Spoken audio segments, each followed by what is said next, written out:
Hey guys, and welcome to an Aspie's Point of View where I give you my opinion on stuff. So first off, I want to apologize that this channel is becoming a little bit of a chronic illness channel, but autism is a part of who I am, and everything that you hear me say, I'm saying through autism colored glasses. So even though I'm talking about other health issues, it is still a channel about autism. You are still seeing my life the way that I see my life. So hopefully you'll stick around and we'll get through this together, and then we will go back to being a channel about autism the way you expect it to be instead of as a secondary. But I wanted to talk today actually about a trip to the emergency room that I took on Monday. So on Sunday night, I started not to feel well, um, differently than I've previously been not feeling well. I was very nauseous and I was in a lot of pain, but it was more dispersed. It wasn't in one place like it usually is. And so I took anti-nausea meds, I took pain meds, and I went to sleep. And the next day, obviously September 30th, end of month. So I went to work and I was counting down the hours until the workday was over because I felt that bad. But I wanted to stay. I wanted to make sure my work got done because during end of month, everyone relies on each other. You can't leave until all the work is done. And I didn't want to be the reason that my coworkers had to stay late. So I could barely stand up straight. Actually, I couldn't. I was walking hunched over. Um, I was really just feeling awful. And I got on the phone with my doctor's office to try and see if my doctor had an evening appointment. And he stopped doing evening appointments. And so um, the nurse went to go confer with the doctor, came back and said, I hate to tell you this, but you need to go to the emergency room. Okay, no problem. I hung up the phone.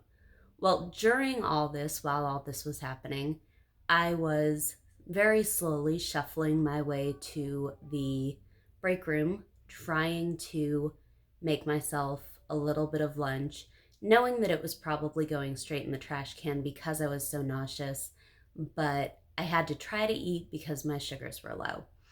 And I did not realize that one of the supervisors was behind me, and she asked if everything was okay, and I just kind of got the words out: pain, on the phone with doctor, okay, and went and finished what I was doing. um I may not have mentioned, but end of month, we're not really talking to people. We're just entering data from the computer.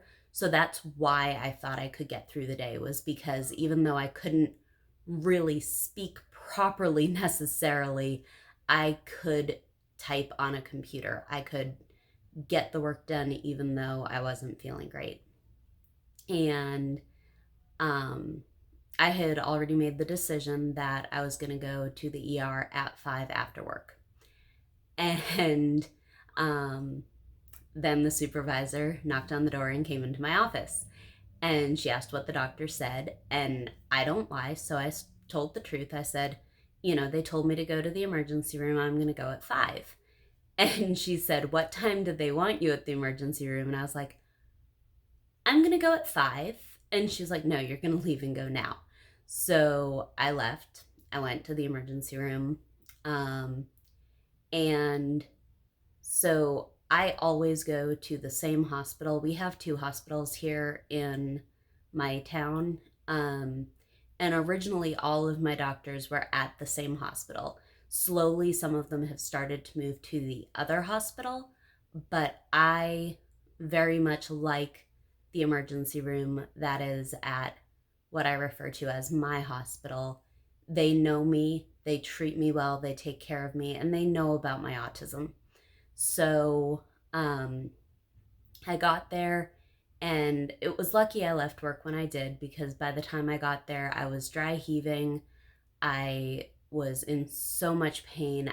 I would not have been doing well at work. And when I do go to the hospital, I have Teddy. Um, this is Teddy. Teddy is 20 years old. He was made in 2000. And Teddy goes to all of my medical procedures with me. And he is so old that his original collar or hospital bracelet is completely blank. It just kind of kept disintegrating on us, to the point that you can't read it anymore. But they don't do paper hospital bracelets anymore. So we can't really make him a new one. Um, but it's interesting because a lot of people online will talk and say, it's over the top when an adult walks into an emergency room with a blanket or with a teddy bear. And my response is always, or that adult has autism, the teddy bear is a comfort object, the blanket is a comfort object, and they're there to make sure that they stay calm. And people don't really see it that way, but that's truly how I live. I don't want to be over the top with my sickness. I don't want people to know about it. In fact, when I had my surgery a few months ago, I didn't say anything online. I didn't post anything on Facebook. Very few people even knew I was having surgery.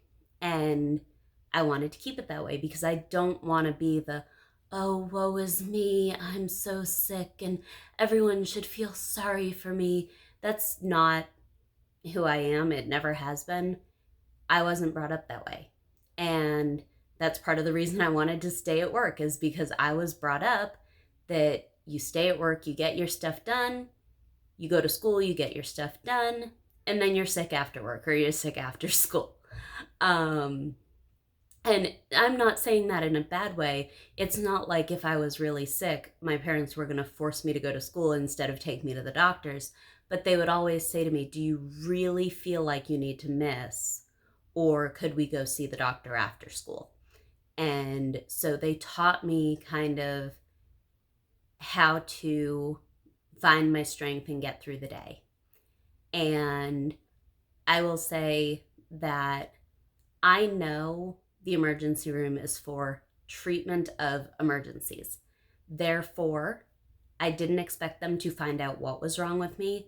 I expected some anti-nausea medication, some pain medication, maybe some testing to try to make sure that nothing was seriously wrong, but I didn't expect a whole lot. And I think that's really important. A lot of people think that they can go into the emergency room and expect to be diagnosed with a problem. And certain things, I mean, a heart attack, appendicitis, that kind of thing, absolutely, they diagnose that in an emergency room. But they're not going to diagnose chronic pain. They're not going to do, a whole diagnosis process on someone who is ill. They're going to treat your symptoms and send you to a specialist. So I walked in, I went into the triage nurse, and she was someone I had never met before. Um, I was dry heaving. She did all of my triage and took me back to a room. There's a note in my file that says, if there's a room open, please take her back there because she has autism. Being out in the waiting room is difficult. Even if no one is going to see her right away, it's still better to get her into kind of a quiet area. And so I did go straight into a room. And the triage nurse, she was very short with me because she had never met me before. There was a hospital gown on the bed and she pointed at it and was like, change. And I said to her, it's a sensory thing. If I absolutely have to, I will, but they always let me stay in my clothes. When I go into the emergency room, I know I don't wear any clothes with metal in them. I don't wear any jewelry. I wear, sweats and a t-shirt, but I want to be comfortable. and a hospital gown definitely does not make me comfortable. And so the nurse walked in at the same time that the triage nurse was kind of giving me a hard time about it. And this was a nurse that I've had before, and she kind of just looked at the triage nurse and she was like, no. And I was like, thank you. Um, and so after that exchange, I was still dry heaving, and the nurse went and grabbed a sick bag. And the triage nurse very quickly went, oh, she doesn't need that. She's been making that noise, but she's not thrown anything up. And the nurse finally actually said to her, you can go now. And I was very grateful because I felt like the triage nurse thought that I was putting on a show or something to try to get seen faster.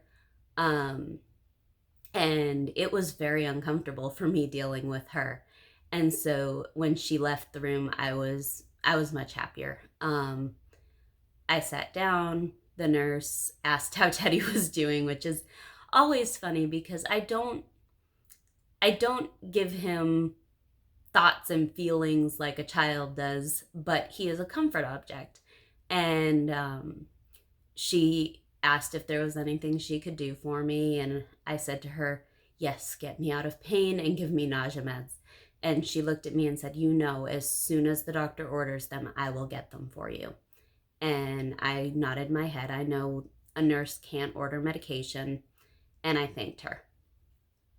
Well, the doctor that walked in ended up being one of my favorite doctors from that emergency department.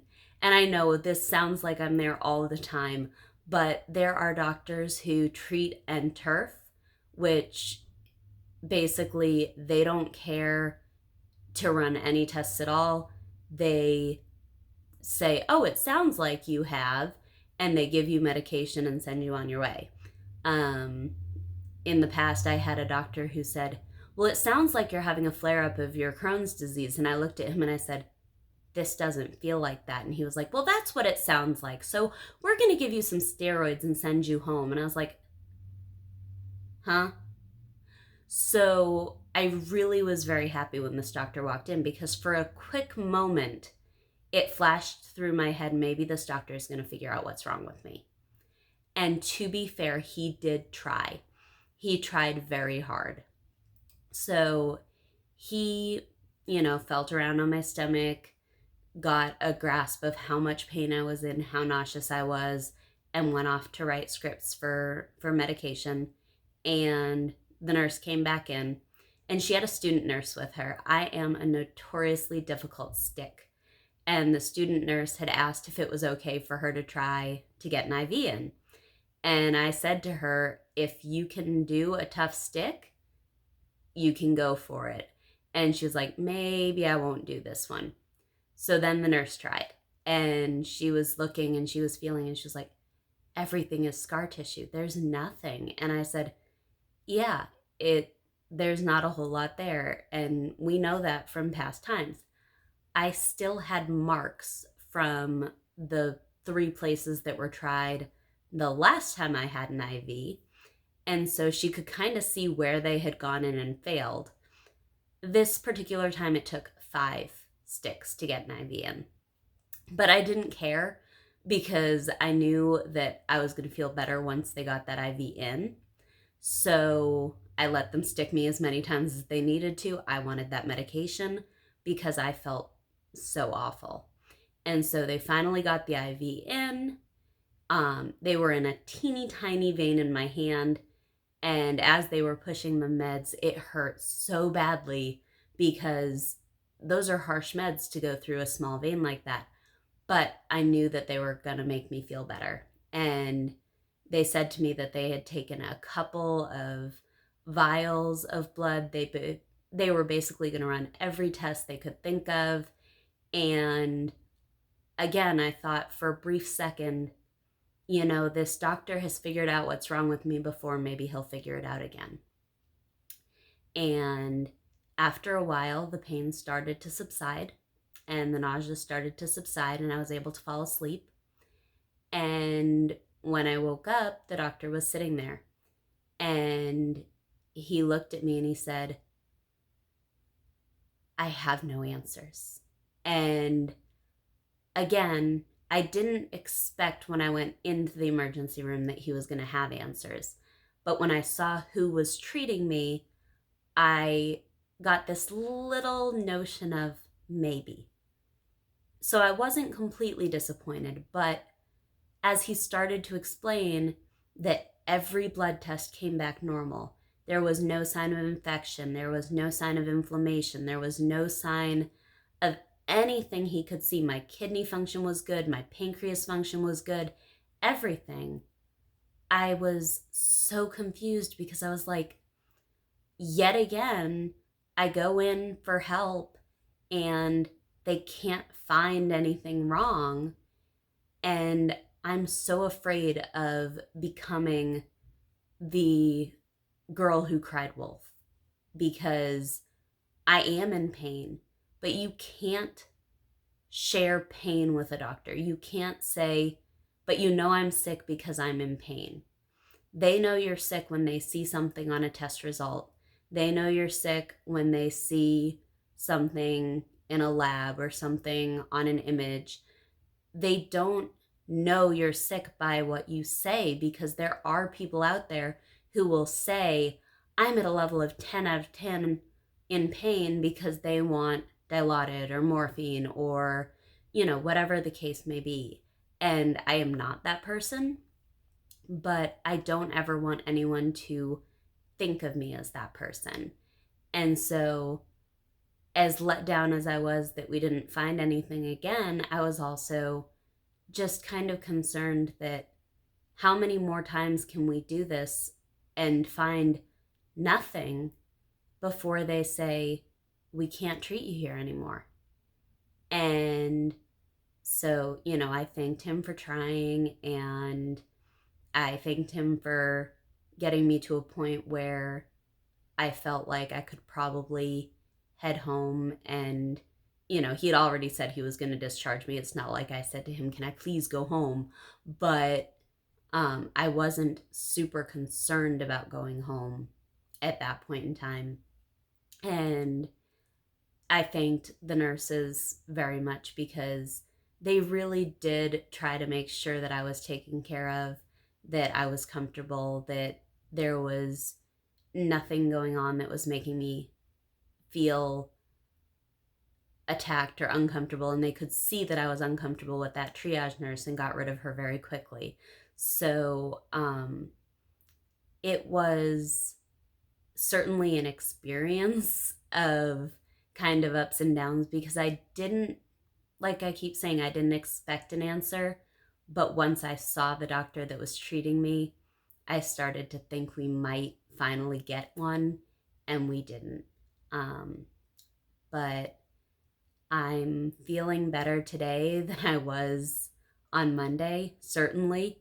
Not normal, but better than I was. And I have to look at that as a good thing. So my mom's been asking me lately to start and end each conversation with one good thing. My good thing for today is that I have not yet had to take any anti-nausea meds or any severe pain medication. So I count that as a win. That doesn't mean that 2 hours from now I won't need that. But right now, right here, I felt good enough to be sitting up in bed filming a video for you guys on my normal camera. And that's something that is, for me, very, very good, considering every day this week I had my heating pad on my stomach all day long, and I was taking meds just to get through the day. And so I feel very happy that, yes, I didn't wake up until 12:45, so it's not the biggest achievement in the world, but it's been close to 5 hours now, and I haven't had to take any medication yet. So until next time, this has been an Aspie's Point of View. I hope next time I have an answer, and can say, hey, we have an answer. We can stop doing these vlogs about chronic illness. But until that time comes, it is helping a little to talk. So I am going to keep doing that. And to everyone who's been there for me since I made my first video, thank you from the bottom of my heart. The amount of love that I've received from family members, from friends, has really been something that it shouldn't surprise a person, but it does. And again, I wasn't looking for attention, I wasn't looking for sympathy, but just to know that people are there for me is something that I take as a blessing. So, hit that subscribe button if you want to hear more from me, and comment down below if you have anything to say, anything at all. I read every comment. I read every private message that gets sent to my Facebook group or to my personal Facebook. And until next time, this has been an Aspie's Point of View. Bye, guys.